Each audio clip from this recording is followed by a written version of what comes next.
ഇതൊരു വല്ലാത്ത ടെൻഷനായല്ലോ മോനെ. അതെ, എൻ്റെ ഉള്ളിലെ സംശയം ഞാൻ കരുണയെ അറിയിച്ചപ്പോ അവളെന്നെ കളിയാക്കുക. ഇത് ചതിയാ. കാര്യങ്ങൾ കയ്യോടെ പിടിക്കാതെ ആരോടും ഒന്നും പറയണ്ട. ഒരു കാര്യം അമ്മാവൻ ഉറപ്പിച്ചോ, മേക്കേട്ടൻ്റെ ഇന്നത്തെ അവസ്ഥയ്ക്ക് കാരണം കണ്ണേട്ടൻ തന്നെയാ.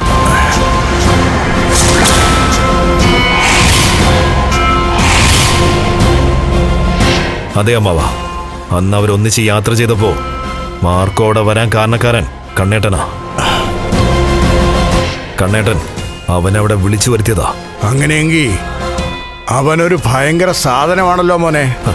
ആണല്ലോ, വീൽ ചെയറിലാണ് സഞ്ചാരെങ്കിലും അയാൾക്ക് നല്ല തലച്ചോറാ. അത് പഠിക്കുന്ന കാലം മുതലേ അങ്ങനെയാ. അയാൾക്ക് ബുദ്ധി ഒരുപാട് കൂടുതലാ.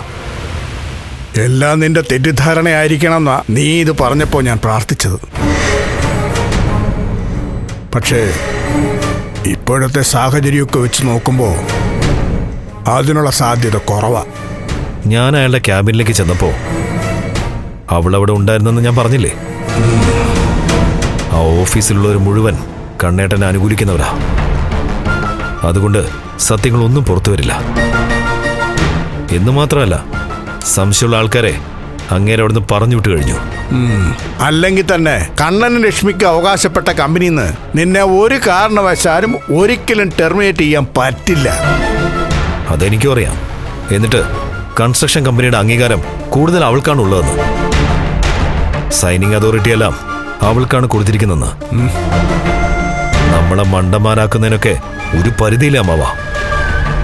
അതുകൊണ്ടാണ് ഞാൻ നിന്നോട് പറഞ്ഞത്, ഇനി അവരുടെ പിന്നാലെ നീ പോകണമെന്ന്. ഇപ്പൊ പോയതുകൊണ്ടല്ലേ ഇത്ര അറിയാൻ കഴിഞ്ഞത്. ഓരോന്ന് അറിയും തോറും എന്റെ നെഞ്ചിടിപ്പ് കൂടുക. ഇനി ആ കുഞ്ഞ് ആരുടേതാണെന്ന് അറിയേണ്ടത്. കുഞ്ഞാരുടേതായാലും ആ കുഞ്ഞ് അവളുടെ വയറ്റിൽ വളരുന്നത് കണ്ണന്റെ അറിവോടുകൂടിയായിരിക്കും.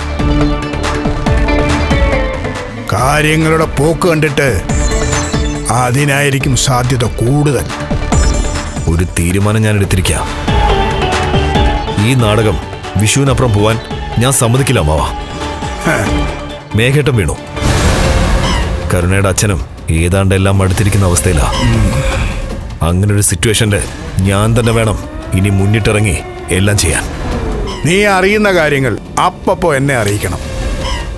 പെണ്ണുങ്ങളോടൊന്നും പറയണ്ട. എല്ലാ തെളിവുകളും കിട്ടിയ ശേഷം അവരൊക്കെ എല്ലാം അറിഞ്ഞാൽ മതി. എന്റെ അച്ഛൻ മരിച്ചതാ എല്ലാത്തിനും കാരണം.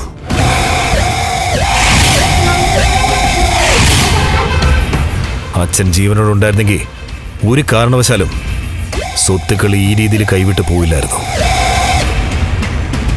എത്ര നന്നായിട്ടാ എല്ലാവരും അഭിനയിച്ചെന്നറിയോ. സംസാരത്തിലും നോട്ടത്തിലും ചലനത്തിലും പോലും നമുക്ക് സംശയം ഉണ്ടാക്കുന്ന രീതിയിലല്ല അയാളും അവരൊക്കെ അഭിനയിച്ചുകൊണ്ടിരുന്നത്.